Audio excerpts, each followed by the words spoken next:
Police Commissioners for the City of Los Angeles. I'd like to open today's public meeting with a moment of silence for the fallen TSA officer, Gerardo Hernandez. So let's do that.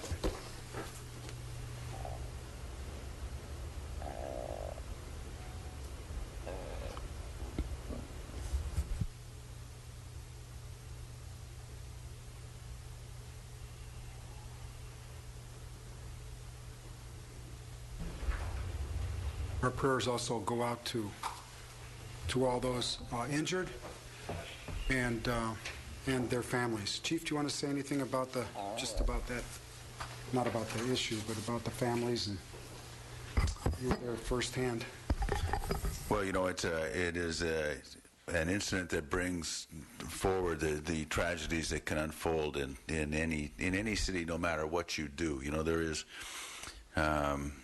is literally very little that any law enforcement agency can do to protect against an individual that is heavily armed and is willing to sacrifice their own life. All you can do is respond rapidly, and as I've said before, the men and women of LAWA PD that responded, as well as the Los Angeles police officers that were there, acted heroically and mitigated very, very tragic circumstances as quickly as anybody can reasonably expect. You know, the issue of airport security is obviously the topic du jour right now, but I think people have to understand that the only way that an incident like that could have been prevented is by a full car search before that vehicle even entered airport property. Now, you know, if the public is willing to tolerate that, certainly law enforcement could do it, but you have to understand what kind of intrusion, not only on privacy, on the sanctity of a person's property and car, and on a person's time that would entail. Thank you. Madam Secretary, please call the roll. Good morning. Let the record reflect Commissioners Soboroff, Kim, and Saltzman are present, and we have a quorum. Number 1 on the agenda is Commission comments, Mr. President. Commissioner Saltzman. Thank you. I just have one comment. I had the opportunity last Friday to speak at the recruit officer graduation class 0513 at the Academy. It's always a great occasion, very upbeat, and I welcome the opportunity and appreciate being asked to do that. I do have one comment of concern, and I'm confident the department shares my concern. So my concern, I guess, is directed more at the City Department of Personnel. There were 41 graduates from the Academy last week, only 2 of whom were African American, only 5 of whom were women. And those numbers are significantly below our goals. I know Commissioner Madison has been working with the department and the City Department of Personnel. She has. But I just wanted to report on that because that we all, including the department and the City Department personnel, need to make more progress there. And I'm happy to help in any way I can and encourage the efforts continue. Thank you.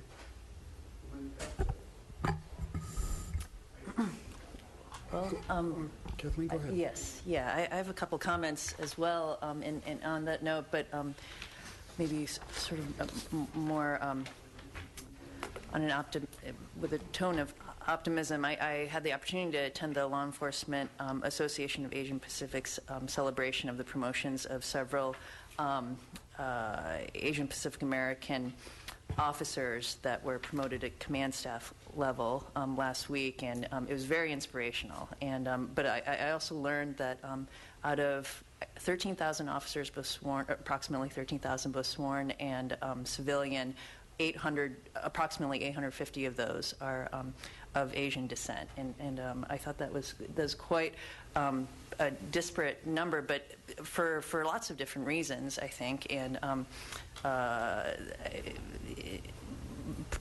primarily, maybe I don't know. I speculate that that maybe the cultural values within the Asian community or Asian families might not necessarily promote the inclusion of new generations of Asian Pacific Americans into law enforcement. But so I was I really admired these officers for their dedication to their work and their ambition in overcoming that glass ceiling within the law enforcement, because we have to represent the community, we have to reflect the community, and certainly in Los Angeles the demographic has shifted very dramatically in recent years, and I think that the presence of Asian Pacific American officers in the LAPD does so much for community engagement and does so much for particularly the Asian community's willingness to seek out help and to increase public safety, go to the LAPD when they feel threatened in their communities. So I was really inspired by that, and just a couple of other experiences that I've had in the last week. Another inspirational experience that I had just yesterday. My home institution, my employer, Loyola Law School, hosted the 4th annual U Visa Certification Roundtable, and it was organized by the Los Angeles VAWA Network, and it brought together law enforcement and various nonprofit immigrants' rights organizations in Los Angeles, and I was really pleased to see that the LAPD was well represented by Chief Albanese and Detective Quijano, who were so thoughtful, informative, and responsive to the questions brought to them by the various immigrants' rights organizations that were present, and I was also very pleased to see LAPD's Inspector General's office also well represented there by Mr. Rogan and other staff members, and it was a very meaningful and productive event, and I think it did a lot to increase communication between those immigrants' rights organizations and law enforcement, and there are several other major law enforcement and government agencies present, and I was very pleased to see the continued effort, particularly on behalf of the LAPD, in building those kinds of community relations in an effort to increase public safety. Great, good. I don't have any comments this morning. I think that, as Commissioner Saltzman mentioned, and we've been talking to Paula Madison about, and are in the midst of a bunch of discussions. The diversity of this department is one of its incredible strengths, as is its community policing aspects, and there are discussions ongoing with the city across the street and their personnel group, because we want to maintain both. And speaking of that, I think that this weekend on Saturday is the CPAB World Conference, or whatever it's called, and I'm planning on going out there, because I think, again, that's one of, we saw what a strength of this department the cadets are, and the CPAB also is a great strength of the department. So I look forward to that. That's the end of my comments. Thank you. Item number 2 on the agenda is the report of the Chief of Police, Chief Beck. Good morning, Commissioners, and of course, I share your concerns over the diversity of our incoming recruits, and we're working with Personnel Department on that issue, as well as the total number of recruits that we input. We are beginning to fall behind on our 10,000 police officer goal, and we're working with Personnel Department to make sure that we not only get as diverse a population, as qualified a population, but as quantitative a population as this department requires. And so all of those things are very important to me. I wanted to share a couple of things on the LAX incident. One of them being the timeline. I know there's been considerable discussion in the media about the New Jersey family and law enforcement reaching out to the LAPD, which in fact happened. But I want to share the timeline with folks so they understand just how germane this is to the shooting incident. At approximately 10:06 on Friday, obviously more than a half hour after the shooting occurred, the suspect's brother-in-law contacted 911, or our communications center, in regards to the wellness of our suspect, and a radio call was initiated and a unit was dispatched. They were en route within 6 minutes, and they were on scene within about 20 minutes. They contacted the residents, actually the roommates of our suspect, and the roommates did not know where the suspect was, and the officers left some information for contact and cleared the scene. It was not put together that the suspect was the shooter of LAX at LAX for another hour or so, but obviously our contact and the notification to the city of Los Angeles occurred after the shooting incident. So, this will be one of the factors that we look at in the after-action report, but on first blush, it certainly appears the department couldn't have done anything better than what they did. I wanted to first of all, preface my comments on crime with this pretty interesting statistic. So, October of this year, this past month, the city of Los Angeles suffered 12 homicides. That is the first time since 1964 that we've had a month with 12 or less homicides. Really amazing statistics that put into perspective the crime reduction gains that the city of Los Angeles has made. Chief, how many of the 12 were gang-related? I can't give you that specific, Commissioner, because I don't have it with me, but I can tell you that for the year, about 55% of our homicides are gang-related. And so if in a typical month, a typical time period, about half of those. So probably 6 to 7. And by gang-related, that means that either a gang member is either the suspect or the victim. Or it may be both, as a matter of fact. So for Part 1 crime for 2013, we have 12.9% reduction in homicides. To give you a number to go with that, that's 33 less homicides than we had last year at this time. Rapes are down 27%, robberies down 12.4%, aggravated assaults down 9.5%. Total violent crime reduction is 11.8%. Property crime is also down in all 4 categories. Total property crime reduction is 3.3%. That gives us a total aggregate Part 1 crime reduction of 4.8%. Shootings are down throughout the city. Shots fired are down 12.4%. Number of victims shot down 14.8%. Gang-related crime is down 16.6% in the aggregate. And gang-related shootings are down in shots fired and number of victims shot just over 18%. Personnel statistics, we are at 9,916 sworn personnel. We have 277 Level 1 reserves, 22 Level 2s, 135 Level 3s, 392 specialists, 44 chaplain counselors. Went to the chaplain's banquet last night and installed 8 more. Civilian personnel, we have 2,812 civilian personnel with 535 vacancies. We're in the process next week of hiring a number of 911 operators, PSRs. So that's a very good piece for us. And we have 4,010 cadets currently serving the Los Angeles Police Department. And that concludes my report. Thank you. Item number 3 on the agenda is the report of the Executive Director, Mr. Tiefenk. Morning, Mr. President, members of the Commission. One brief item that President Soboroff touched on is this Saturday, November 9th, from 8 a.m. to 1 p.m. at the Biltmore Hotel, 506 South Grand Avenue. The annual CPAB training conference will take place. I know a number of the commissioners will be attending, and department command staff and representatives of all of our CPABs throughout the city. That concludes my report. Thank you. Item number 4 on the agenda is the report of the Inspector General, Mr. Bustamante.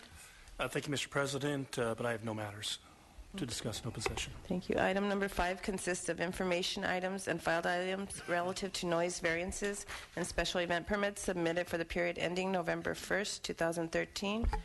Item number 6, presentations. Do we have any presentations? None today. Okay. Item number 7 is consent agenda items. These items are considered to be routine and non-controversial, upon which the board is provided with adequate information for approval without inquiry or discussion. Would a commissioner wish to pull an item as special for discussion? Approval of items 7A, B, and C. Second? All in favor? Aye. Aye. Okay, we're now on item number 8, regular agenda items. Would a commissioner wish to pull an item as special for discussion? I would like to discuss items 8C and 8D. C and D. Yes. So so let's move So I approval. move now. approval of items 8B and 8E. A, B, and E, correct? 8B and 8E. Okay. Second? Okay. Okay. All those in favor? Aye. Aye. Okay, we will begin with item number 8A, Department's verbal report and discussion by the Metropolitan Division, Gang and Narcotics Division, and Emergency Services Division relative to K-9 deployment.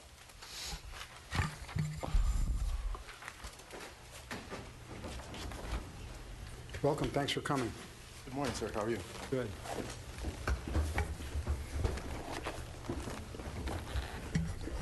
Good morning. My name is Captain Patrick Smith. I'm the commanding officer of Metropolitan Division. Our K-9 program has been in existence for approximately 33 years. The purpose of the K-9 program was to reduce the number of police officers that were needed to deploy at locations to search for felony suspects who evade arrest.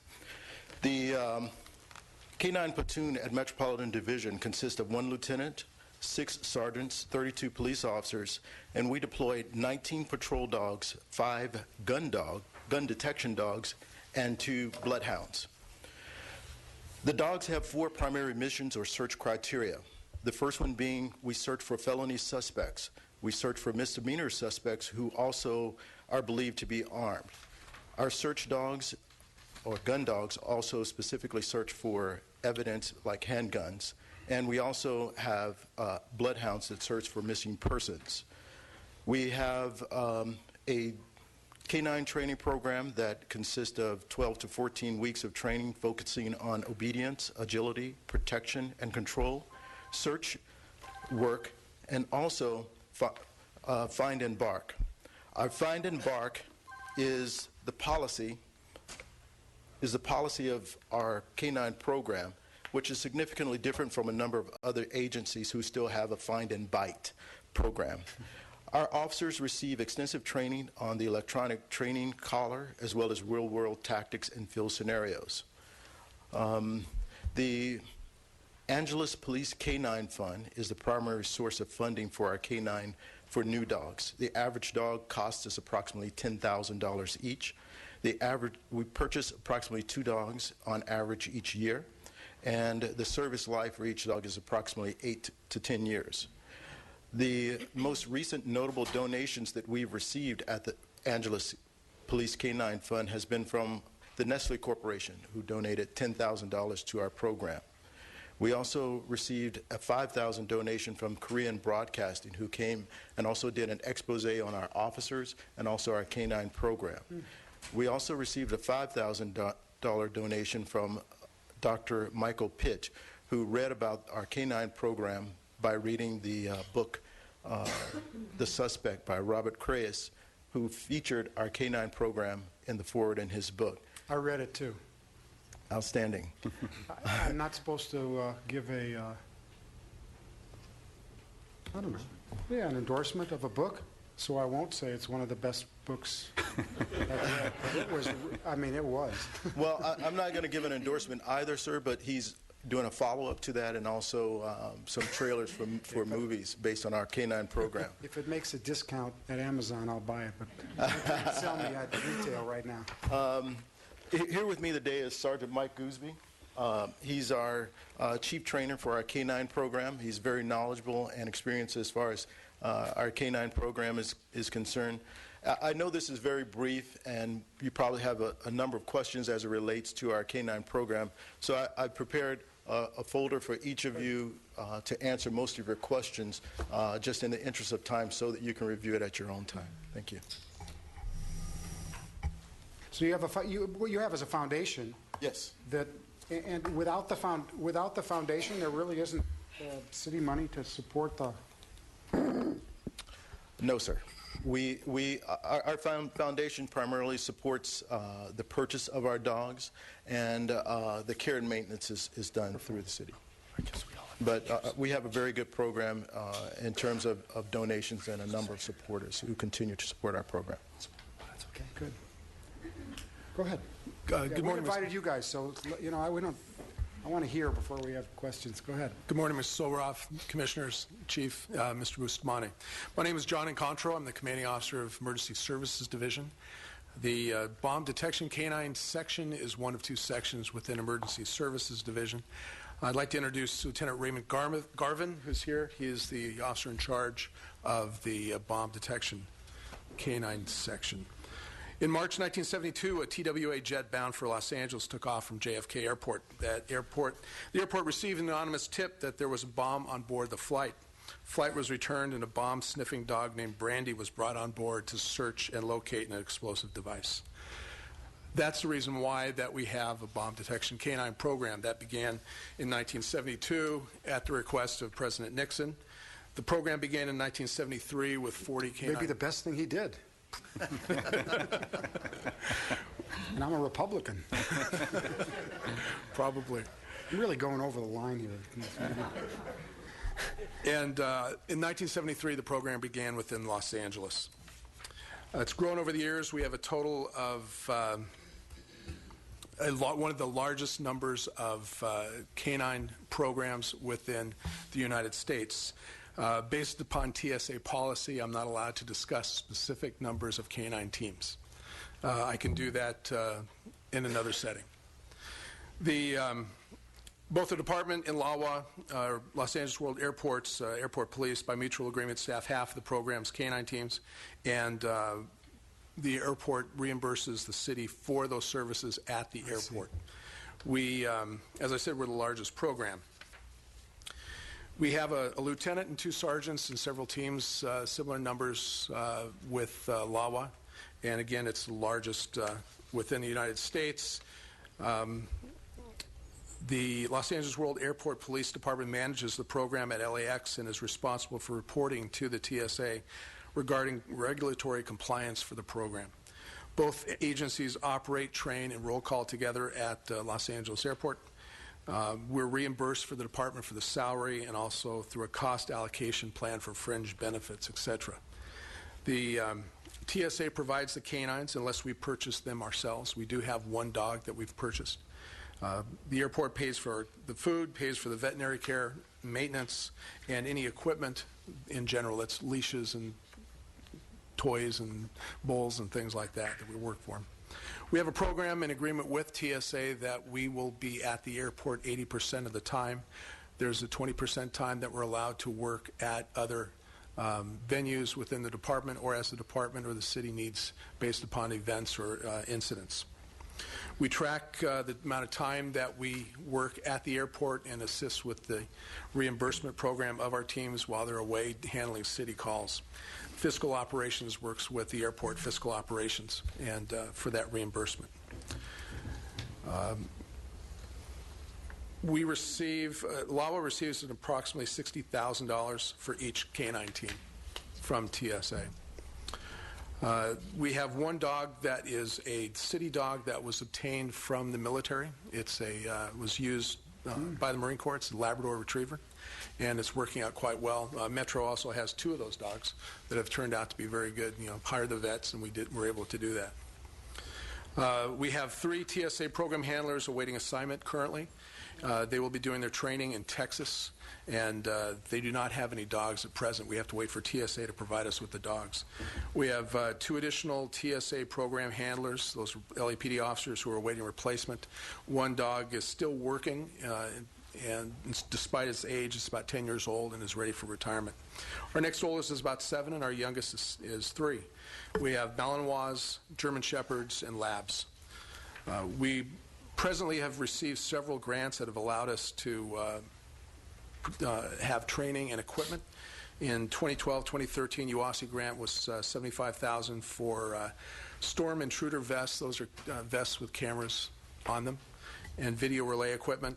For the 2013-2014 grant, additional money for video equipment and for training.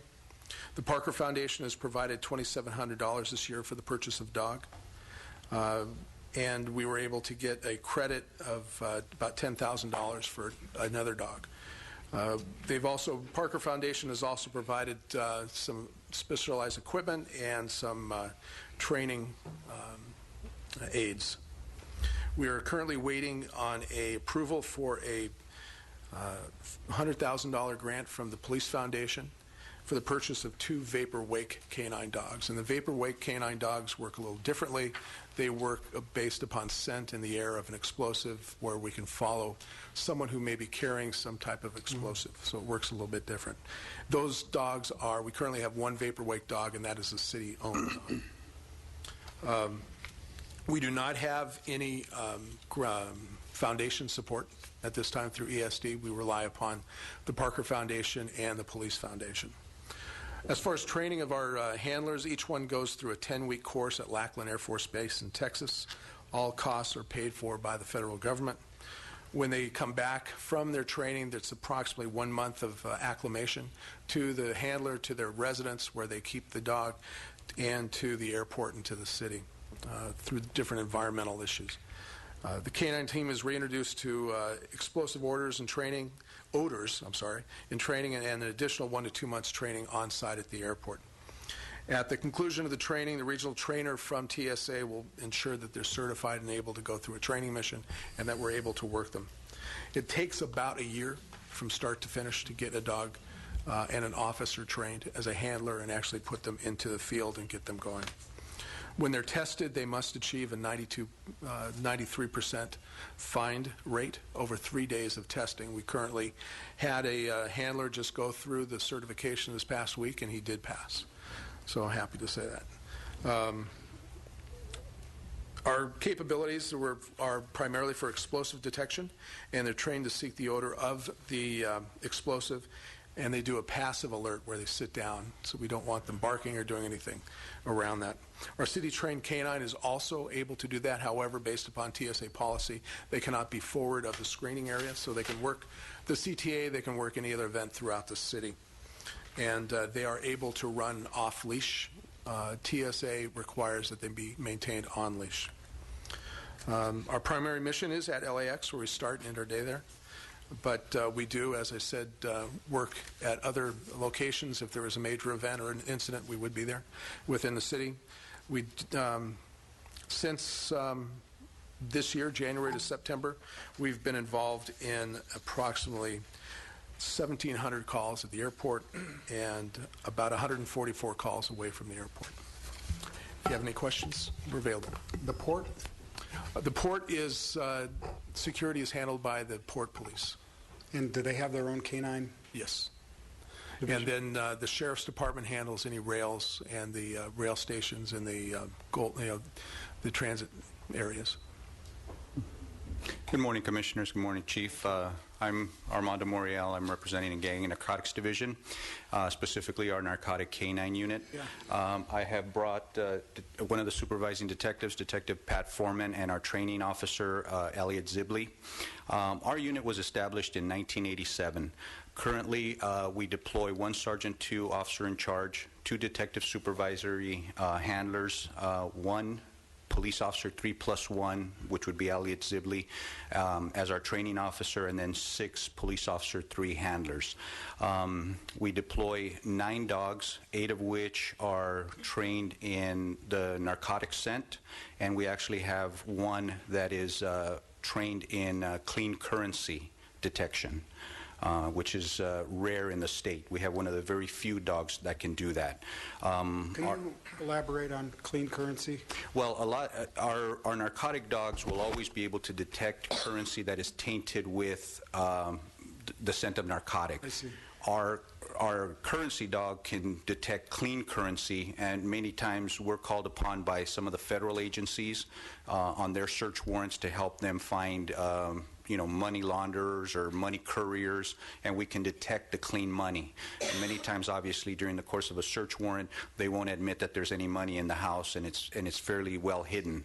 Our dog will detect the scent of currency in walls, hiding places, in vehicles, and it's an important tool that very few departments in the state have. Oh. And our narcotic dogs are trained to detect the scent of marijuana, methamphetamine, cocaine, heroin, and opium. Currently, we deploy 5 days a week from 6 in the morning to 10 at night. And beyond those hours, we have 24/7 coverage on call. So we're always available for any call-outs. We support all federal and local agencies in the Los Angeles area, and we're called upon quite often. Our particular unit is very well thought of in the canine community, and we have actually assisted smaller departments in establishing their canine programs within their cities.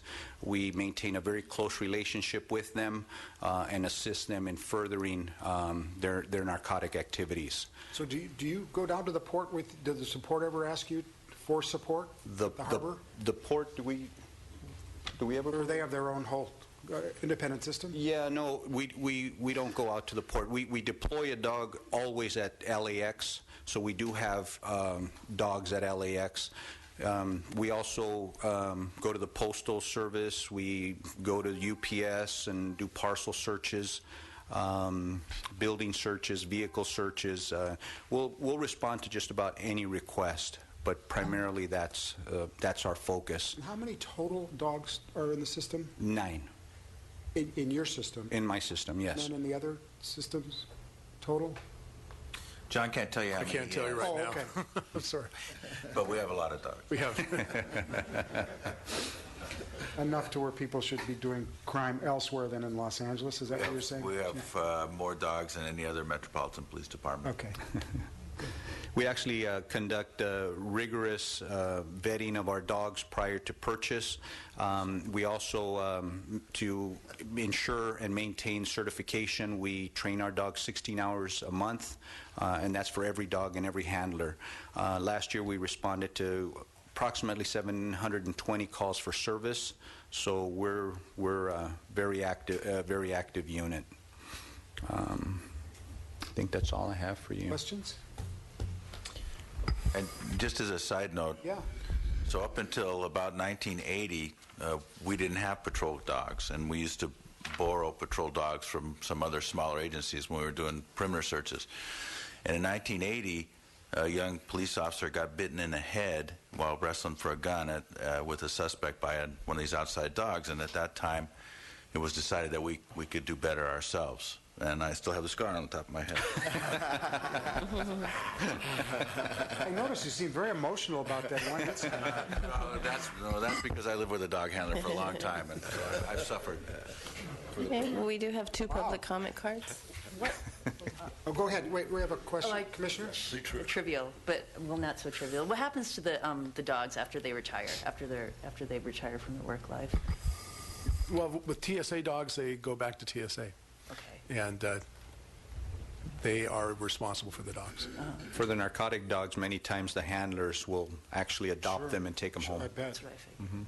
And another piece of trivia: my wife was a dog handler, and we have 2 retired. Well, they both passed away now, but 2 dogs that were hers that were retired and stayed with us, and that's very, very common. I'm sure. With all the handlers, because they do become, they're not pets, they're working dogs, but and they're very high drive, and so they don't make ideal house dogs, but you do become very attached to them, and you put up with their idiosyncrasies and Any of your guys from the field want to say anything, guys? learn to live without sprinklers, things like that. About the chief's wound, anybody want to say anything?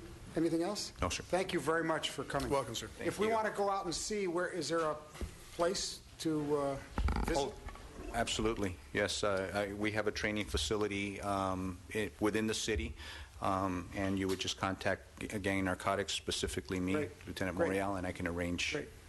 a demonstration and a good. tour. Thanks for your time, gentlemen. We'll Yes, go anywhere Commissioners, anytime.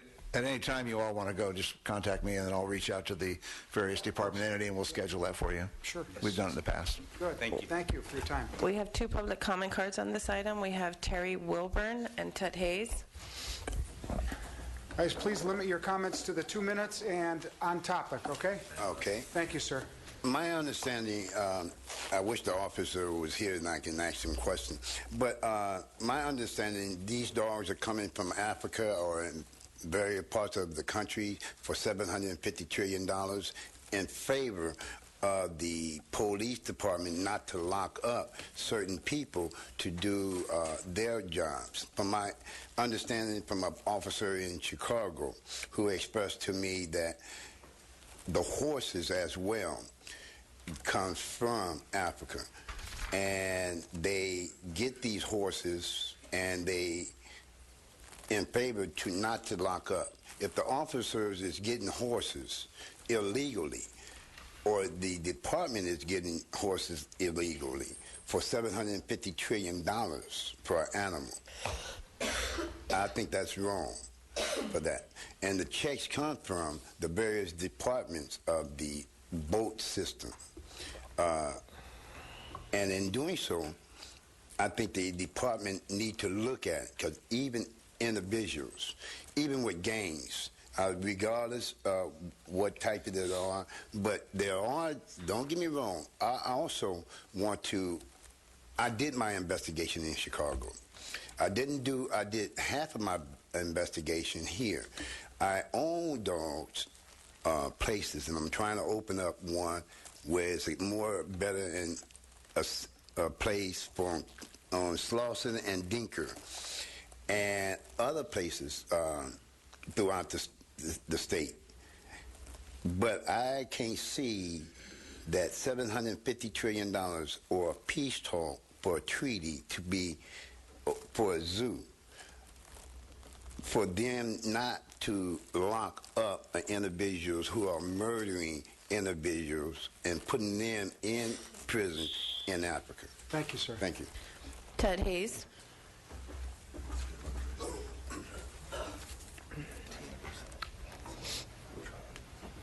A dog in service after 10 years old. He's 10 years old. That's remarkable. There's a lot of emphasis on animals now. I guess you know about that. People are concerned about chickens being slaughtered and boiled to be defeathered, or being simply boiled while they're alive and defeathered. But at any rate, a lot of history with dogs have taken place with this department, to my recollection. And one was they were retrained. You know, every time something goes wrong, officers, or dogs, or officers also, are retrained. So now they've been trained to simply bark. No more of that excessive force. See, dogs don't know excessive force. They know bite and puncture with the teeth. So the department went through a retraining session because some people were severely injured by attack dogs. That was the term was used, attack dogs, and they did that exactly. Another thing about the inhumanity and the method in which dogs might be used, they're sacrificial animals. They will go in with a suspect who might be armed, rather than a human being going at a suspect who is armed, and the dog will probably be killed. But that's less lethal, as far as the department is concerned, than an officer being killed. I think we can all understand that. So I would suggest that we not dismiss the officers who are before you on a particular item until we've had public comment on it. Some of these things people might say, nothing I say ever, some of these things people might say might be interesting or informative or useful to the officers who are giving you their report. So I suggest that they be allowed to remain in the room somehow until the item has completely been taken care of. Thank you. Thank you. Okay, item number 8C, next on the agenda, is the department's report dated October 25th, 2013, relative to the complaint investigations audit, IAID number 13-002. Morning. Morning, Commissioners.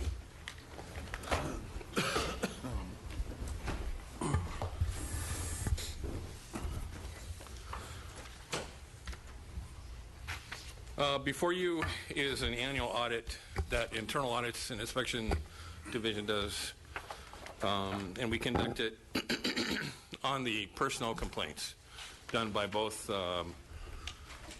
PSB as well as the chain of command, which is the area offices.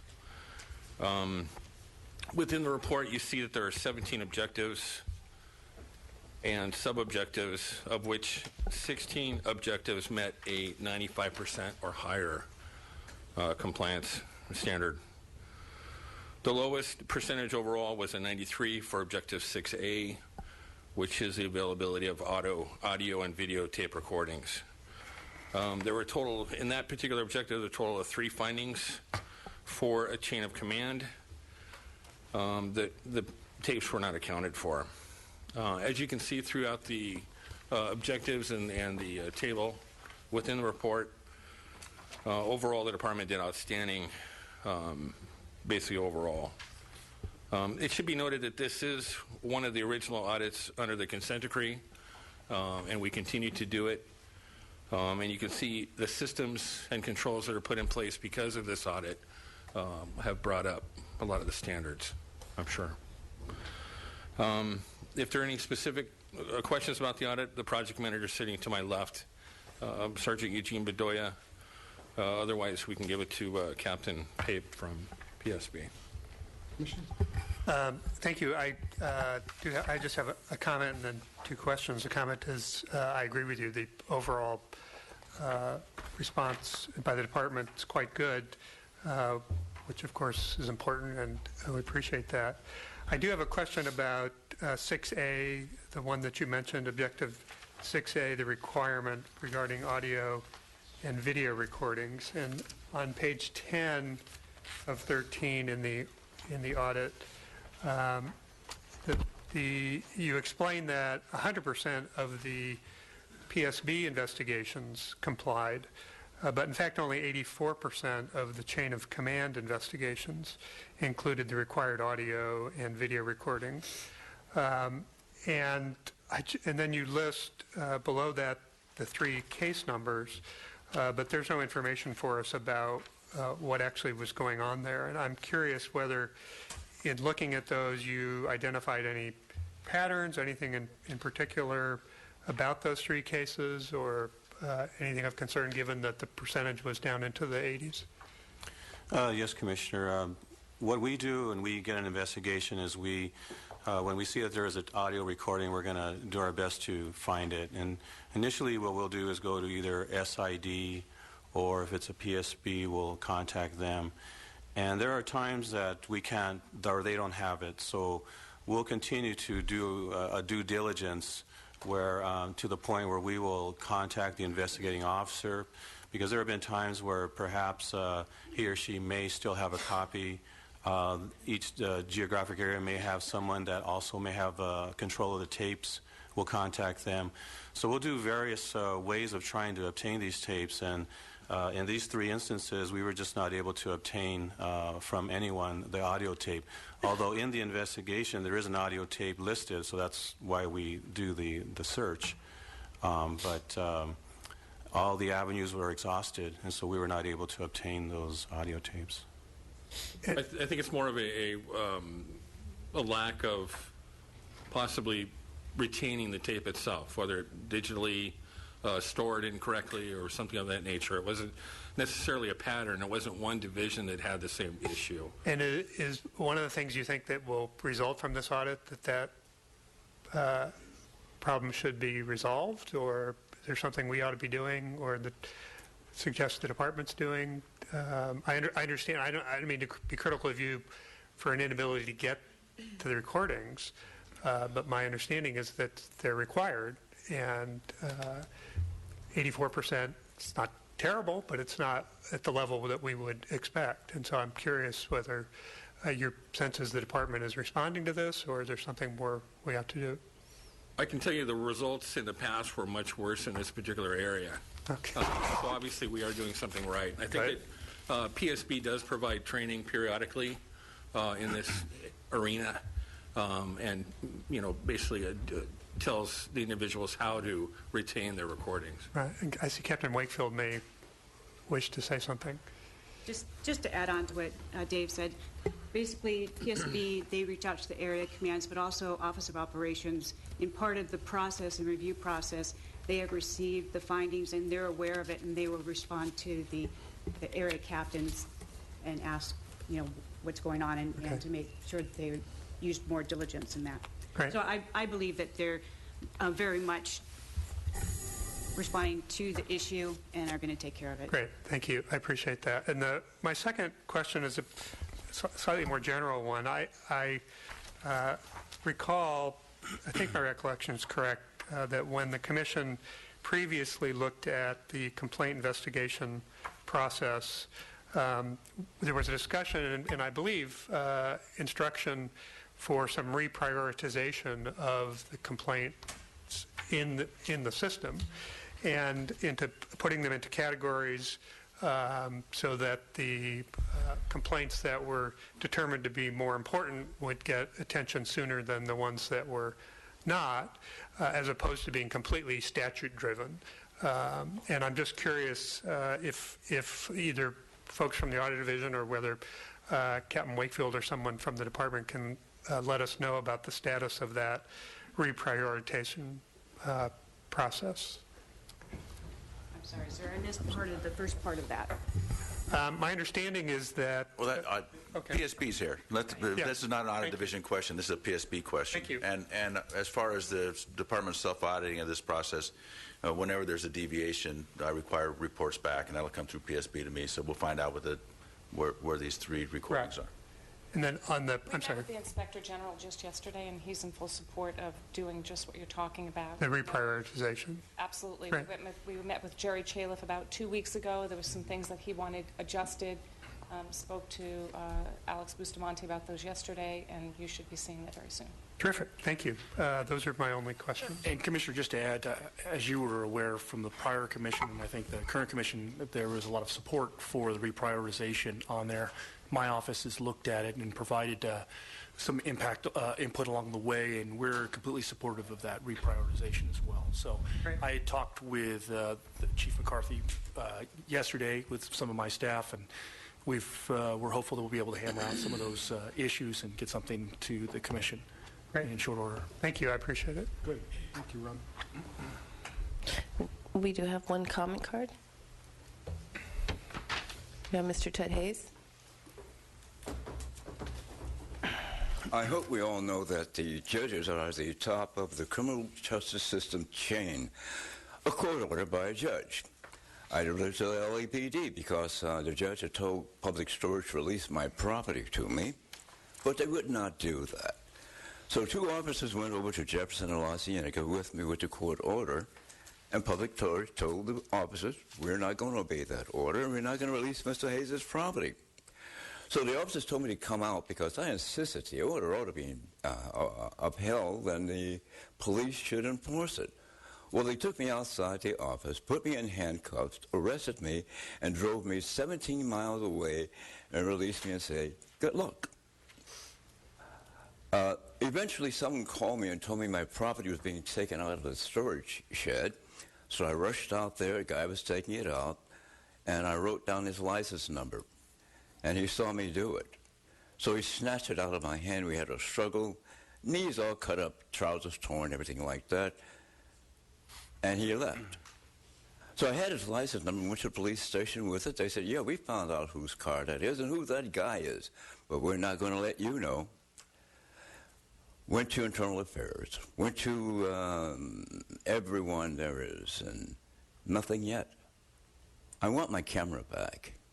I worked a long time, awful hard, to buy that camera. Very expensive piece of equipment.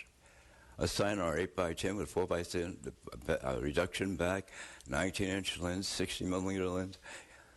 But I never got my property. But what I did get was arrested by the police department. And I lost everything, even though I had a court order, which they clearly understood. Wonder whether we can reopen this case. Find out why Command, why Internal Affairs, why the Police Commission, no one did anything.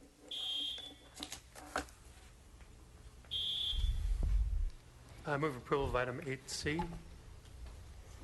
All those in favor? Aye. Passes.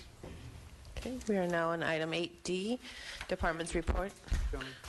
Dated October 25th, 2013, relative to the status of recommendations made by the Office of the Inspector General in the review of non-categorical use of force investigations.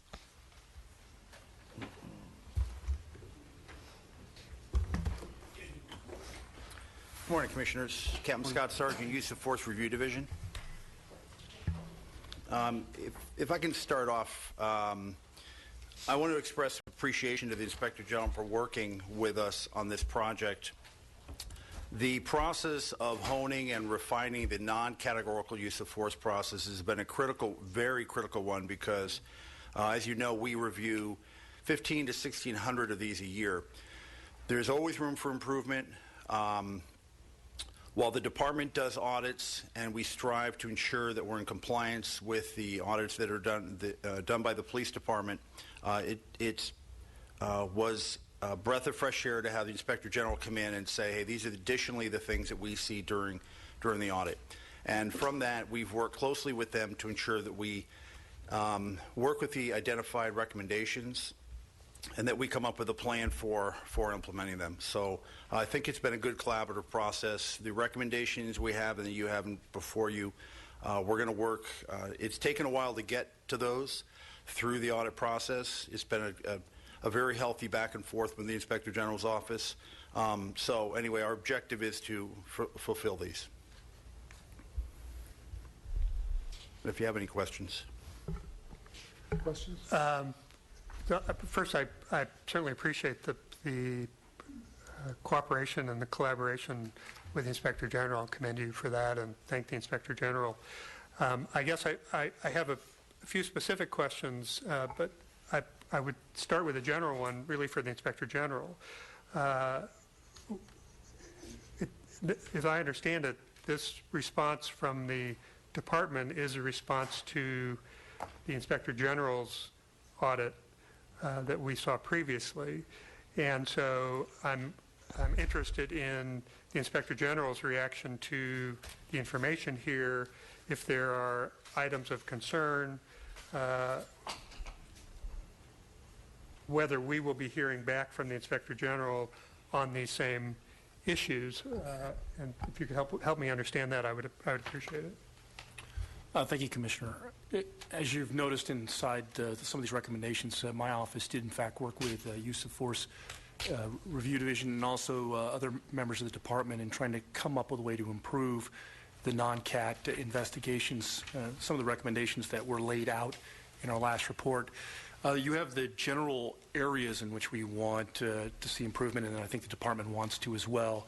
How those are actually implemented and put into effect, the specifics of it, are going to be something that we'll be working with Use of Force Review Division and be monitoring on a going forward basis. As we always do, we will follow through on the recommendations to make sure that they're adequately implemented.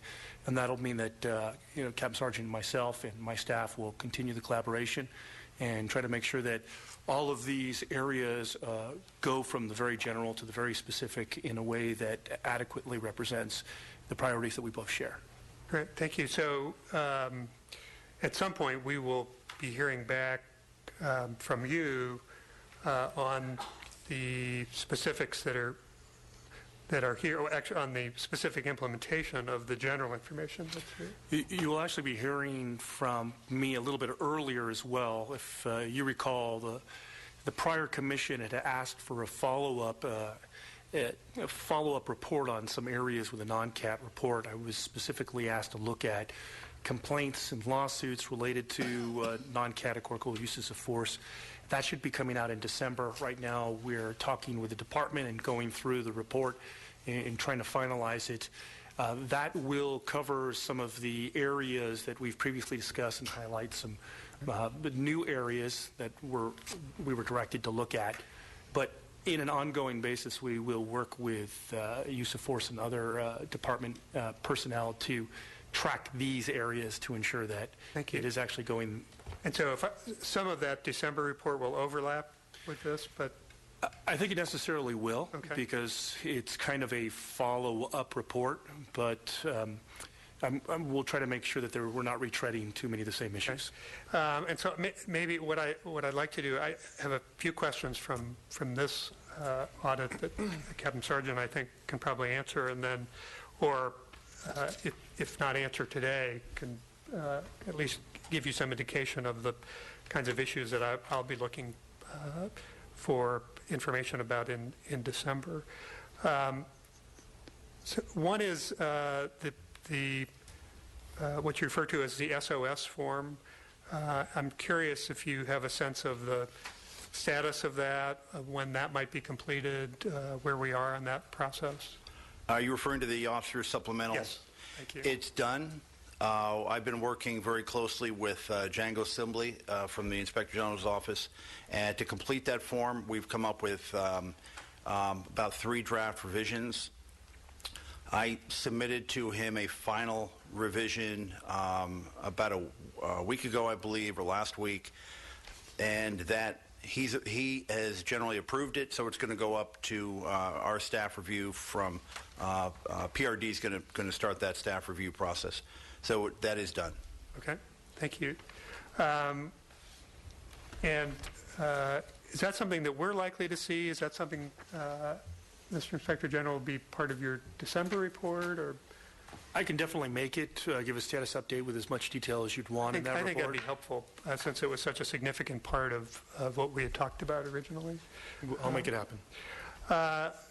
Items 2 and 3 in the audit. So 2, update, reinforce current guidelines. The status is, as I understand it, we're provided with some general information about training, and I would be interested in understanding in some detail about what that training actually is. And if you'd like to talk about it today, that's fine. If not, it seems to me that we would probably want more information than is provided in the sentence or 2 here that just tells us the training is going on. I can speak to that. Okay, great. The issue is that we have transitioned officers from speaking generally about force to specifically articulating the behavior of the suspect and the officer's reaction or actions to that action. We used to get more of the suspect was aggressive, combative. Now we're asking for specifics as far as what exactly does that mean. Did the suspect take a fighting stance with fists up or pick up some item and pose a threat? So we can assess the degree of threat and then the officer's actions, and then look at the consistency with the department standards, so whether that response is appropriate, consistent with the department's policy on force. We have seen a tremendous change in the way officers write reports, and for the better. And the department internal auditing process has noted that as well. The language officers use is markedly different and improved from where it was several years ago. This is something we need to continue to look at. My people on my non-categorical review staff conduct a thorough review of every single case that comes in. I've got officers assigned to every bureau. When the case comes in, these are things that we look at for the language to ensure there's nothing that could be considered canned language, and to ensure that this specific language is laid out in the report. If it's not, then we end up returning it to the division, and we work closely with them to ensure that those items are taken care of. So as far as the training part, we're trying to do more in-service training where we're getting out to the divisions and to the bureaus to speak to these issues, to make sure there's no questions and to clarify. And we're actually looking at adding additional personnel to conduct that training so we can focus on it. Because right now I'm having officers in charge of my non-categorical section involved in that training in the field. Thank you. I appreciate that, and certainly appreciate the progress that you're making there, and look forward to when we actually see the results of that, which you may already be seeing, but which I don't think we've seen yet. And again, to the Inspector General, to the extent you have the ability to evaluate that training and that process for us, I would appreciate more information about that. My next question relates to item 4, the written procedures for upgrading in non-CAT investigations. And there's a reference there to the special order, and so it's my question is just about the timing of that, where we are in the process on the special order. The special order revising the department's non-categorical review process has been in the works for some time, as you've noted. During that period of time, though, there's been a lot of changes, as you can see, some of which are reflected in this audit. Some of which were as a result of the change of the computer system, the team system, which is the process by which supervisors report the force. So as those things change and evolve with build-ins for different sections of the report, the order has to reflect that, so we're instructing properly the supervisors. So that's some of the delays. As those things are changing, we're adding those. With respect to the Inspector General's audit and these recommendations, we're also going to have to make sure that we're including these and reiterating and making these some of them are just slight changes, reiterations in the policy. So that's going to take us a little bit of time to make sure that's done. And it's taken a while to get the order out, but it's got to be right, in our opinion, because this is such an important issue. So we're looking at probably another 6 months to ensure that we're capturing everything to date that has to be changed. So just a point of clarification. So the special order is going to reflect the audit that the Inspector General referred to earlier from the risk management perspective? Is that there's going to be some kind of interaction between those two processes? And this is for clarification. Yeah, I'll let Captain Sargent speak to the timing of the order. But I believe that the recommendations that were hammered out by the department and with the IG's office regarding the non-categorical investigations, that those improvements will be reflected in any modification to the order, and that's why Captain Sargent's indicating that it will take a little bit of time to actually hammer out the specific language and go through the approval process. But I believe that's the hope. That's definitely the hope of the Inspector General's office, is that some of the improvements become codified and on a going forward basis to try to improve the overall quality of the non-categorical reports, which I think both the department and the IG have identified, I think, positive steps going forward. I certainly agree it's important and you want to get it right, so you don't want to rush it. 6 months seems like a long time to me, so I encourage you within your goal of getting it right to move that as quickly as you can. And a little bit of that is outside of Captain Sargent's ability to do. So what we'll do is we'll get with the folks that are working on the special order and get you a more accurate timeline. I mean, Scott can give his best guess, but his shop doesn't do this. So we'll get that for you. I appreciate that. Just two final questions. Number 5 and several others refer to email communications sent to all the commanding officers. And I'm assuming that you've shared that with the Inspector General so that he can look at what's in there and that it's matching up with what raised the issues in the first place. Or if you haven't done that yet, that you will before the December report. Yes, I'll forward to him what's gone out with the pertinent recommendations. With reiterations from the department, what's expected have gone out to the command staff, and one of them specifically focused on videotaping, reviewing all videotapes, which the bureaus and the commands are doing. We just wanted to reiterate that specifically. Great, I appreciate that. Now, last is for number 11. One of the original recommendations was the department should avoid framing allegations against unknown officers, and the audit says. Internal Affairs Group is evaluating this procedural change as of August 13. So I'd be interested in the current status. I think Internal Affairs Group is probably best to respond to that, but I believe that they're doing training and reviewing their policies and protocols to evaluate when unknown officers should be used and when it should not. Okay, I think that's an important part of what the Inspector General had originally made recommendations about, and I certainly would hope that we would have current information about that in the December report. Okay, I could probably add a little bit too. That was one of the follow-up. That was one of the follow-up items that we discussed with with them, specifically Chief McCarthy, yesterday. Okay. We went through some of this information. We're going to have a follow-up meeting. There's some additional things that we have to close the loop on.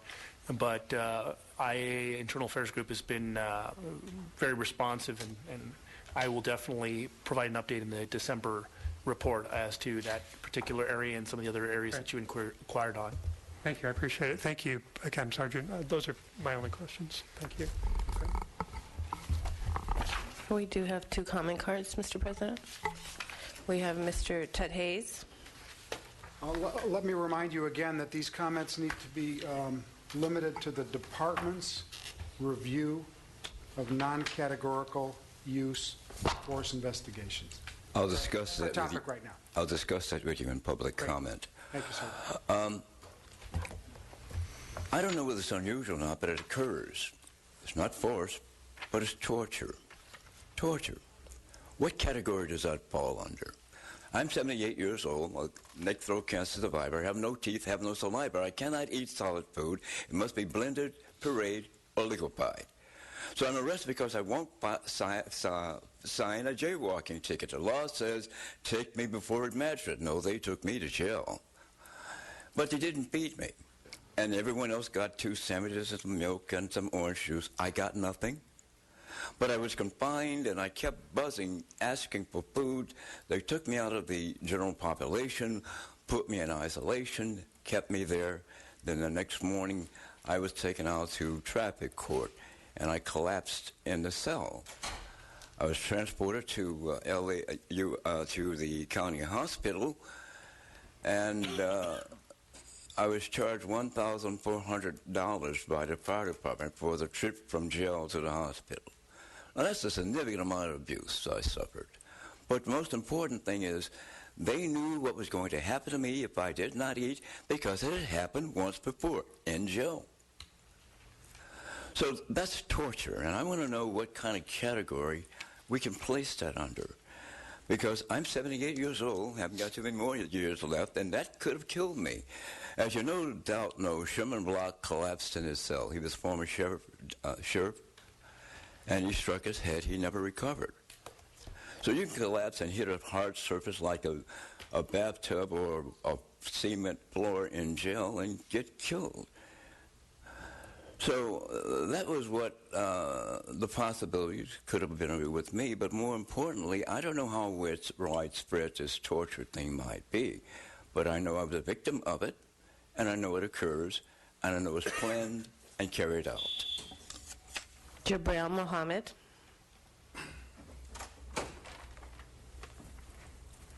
Good morning, Commissioners, Chief. This is Jabril Mohammed for Bismillah, the Justice Movement. Unfortunately, I have been a victim of excessive force. And one of my major concerns was, what was the psychological profile of the person who would so vehemently want to assault a senior member of the community? I think that the Inspector General, as well as those who work with the Internal Affairs, should make effort to come up with demographic as to the psychological profile of these officers who perpetrate these acts against the people they serve, as well as a thorough demographic as to the racial profiling, the people that are targeted, or the people that have been victimized as a result of the excessive force. We need to know these things so that we can make a sincere effort to resolve them. I think there's a psychosis that's going around that's trying to make insurgency out of the people of the populace of this country. For some other reason, the profile is giving law enforcement a free hand to disregard their rights. And when we see that by way of investigation, that the victims of this excessive force are of a particular race, more so than others, then we need to question what's motivating this type of attitude whereby a race would be so targeted, or people of races would be so targeted whereby they would be profiled. So that's my concern as a member of the public. We need to have the demographics so that we can address, by way of every fault that we consider, so that we can remedy them. Thank you. Thank you. We have no other public comment cards, sir. Mr. President, I would move approval of item 8D, along with instructing the department to continue to meet with the Inspector General to resolve any of the differences that have been raised in this report, and for the department to report back in coordination with the Inspector General on these issues at some point during December. Okay, second. All in favor? Aye. Aye. Thank you. We are now at the point of public comment, item number 9. We have 3 cards, beginning with Mr. Juarez, followed by Mr. Ted Hayes and Mr. Jabril Mohammed.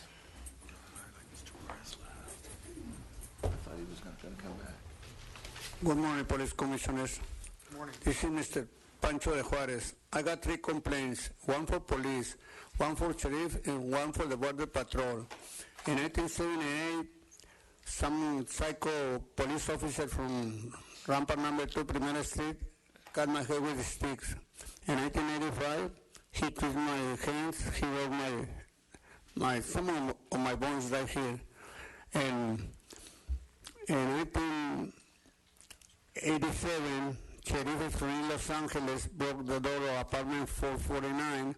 They put the gun in the face of my daughter and my wife. They take my wife to Yale for 4 days. They took her 42 food coupons, and when she come out 4 days in jail with no reason, they only give 7 food coupons back. And I say police commissioner, Los Angeles Police Department no good, because I remember very well when the police officer from Berlin arrested me. They put me in a police car like this. They was in front of me in my car. I opened the door and I got away. Yeah, I got away. They get sleep.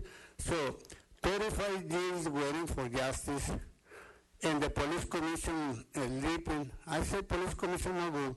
And thanks to the chief, because he stopped the cold-blood killer chasing the homeless around town, because that is against the Constitution of the United States of America. So I left my car, so maybe next week I'm going to come back, but where is the justice? They promised justice for all, no justice for the homeless around town. Puro Pedro Navajas, complaint for police, border patrol and sheriff. But I'm lucky. I spent 7 years over there in Mariachi Plaza. Larry Rock dealer, they take everybody to jail.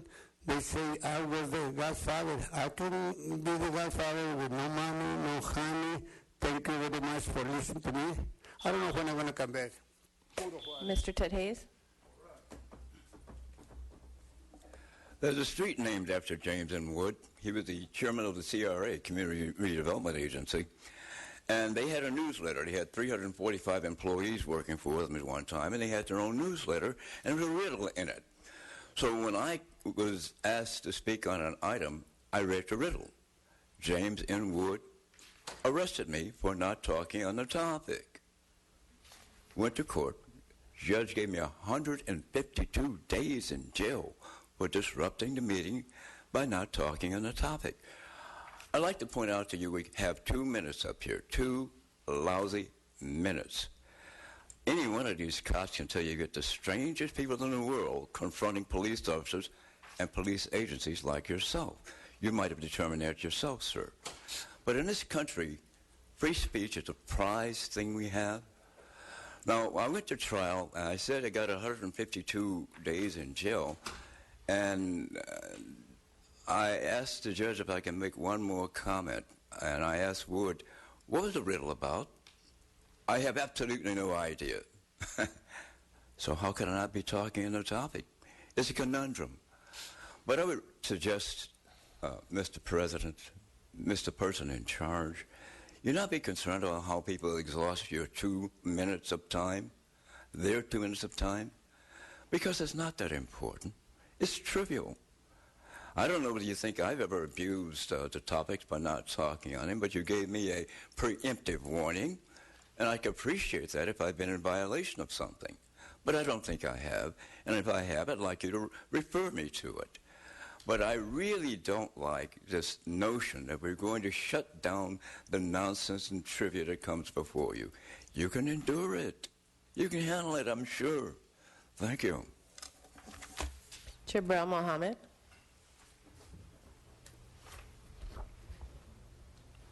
Morning again, Commissioners. This is Jabril Mohammed for Bismillah, the Justice Movement. This is in regards to the recommendation of the California Victims' Rights, excuse me. Well, in regards to the California Victim Rights Compensation Program, I was sent some information stating that they were denying my application for compensation regarding my violent crime allegations. My contention is that it is founded they founded their reasoning on the fact that they're saying that the events leading up to the crime was in fact my fault, which is not the truth whatsoever. It states in the police report that this particular person came upon me in the masjid, praying in the masjid. Okay, that's not against the law. I don't understand. Then it's alleged that the person, that the victim Muhammad was praying in the masjid, suspect Rahman waited until victim Muhammad finished his prayers and asked him to leave. Muhammad became angry. That's not true. Muhammad was told to get off the property because he had stolen. That was proved not to be true. So now, once I need the commission to investigate and substantiate the fact that these things were perjured statements, okay, so that the victim of violent crimes compensation will be aware of the fact that these were perjured statements, and that they will be given the stamp of the commission to substantiate that, so I can go forward with this matter. I'm thanking you in advance. Thank you. Before the board recesses into closed session, we do have one comment card on item number 10C. Ted Hayes.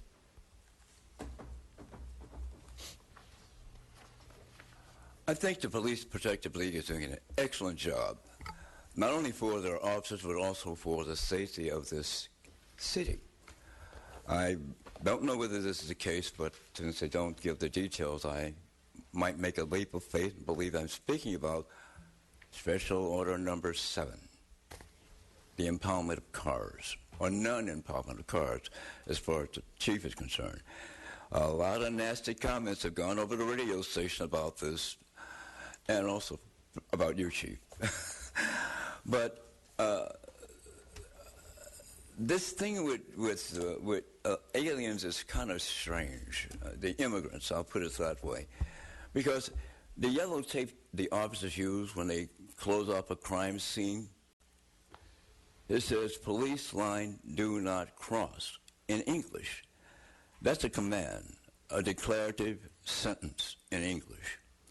But it also says, por favor, and then says something about the police department. But por favor, to my understanding, my limited Spanish means, please, don't cross this line. Huh? Why do they have to be requested, pled with, not to cross the line because they speak Spanish? And in English, we're told directly, do not cross the line. So in every area, you can see our police department is yielding, capitulating, they're becoming mild and unresponsive to the law or their directives. And the immigrants can do that. Now, we're sensing this very deeply in many, many areas about these immigrants who are impinging upon Americans. But look at that tape. I've got a piece here if you'd like to see it. And tell me, why is it por favor in Spanish and do not cross in English? Thank you. Thank you. The Board of Police Commissioners will now recess into closed session to discuss item numbers 10A, B, and C in accordance with various government codes.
In closed session, item number 10A1 was discussed and the Chief's recommendations were unanimously adopted.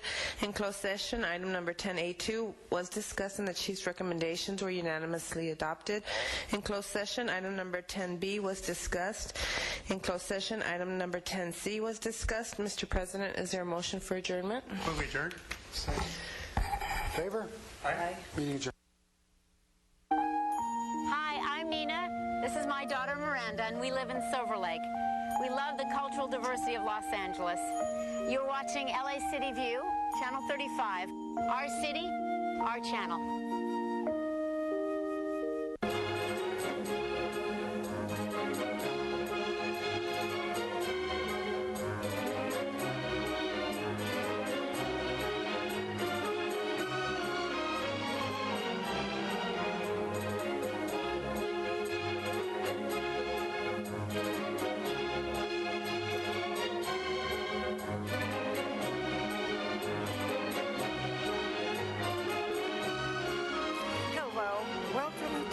Martinson Talks Books. My guest today, Anthony Russell, has written Outrageous Fortune. Well, it's not really outrageous. It's growing up at Leeds Castle, which his grandmother owned and decorated and kept the family there as upstairs, downstairs, or any recent thing on television about English royalty. The book is published by St. Martin's Press, and welcome, Anthony. Thank you very much. Now, excuse me, your father has the title Lord. He does. How's Actually, the Lord? I'm sorry.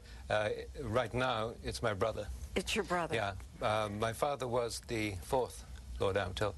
He died last year, and that meant that my brother inherited the title, and so he's now As a the result, Lord. You have no title, or you are honorable. I don't know that you're honorable. I'm an honorable. I'm an honorable kind of guy. Yeah. I do have a title, the Honorable. It's what the sons of peers are permitted to call themselves, rather like a judge in America. Yeah. And for which I'm sometimes mistaken, rather peculiarly. But this is the story of two grannies, in a way. Granny A, who was quite a lady, but Granny B, who was the lady. Yeah, they both were ladies because they both had titles, and they both certainly were ladies in the other sense of the word, too. So different, you just can't imagine. Yeah. So different they couldn't stand to be in the same room at the same time, which is probably why they very seldom were. Uh-huh. And Granny A had the son who married the daughter of Granny B, who was an enormously wealthy lady. She was. Yeah. Absolutely was. Granny B was the daughter of a Whitney, and the Whitneys, back at the turn of the century, were one of America's richest families. And she was there. But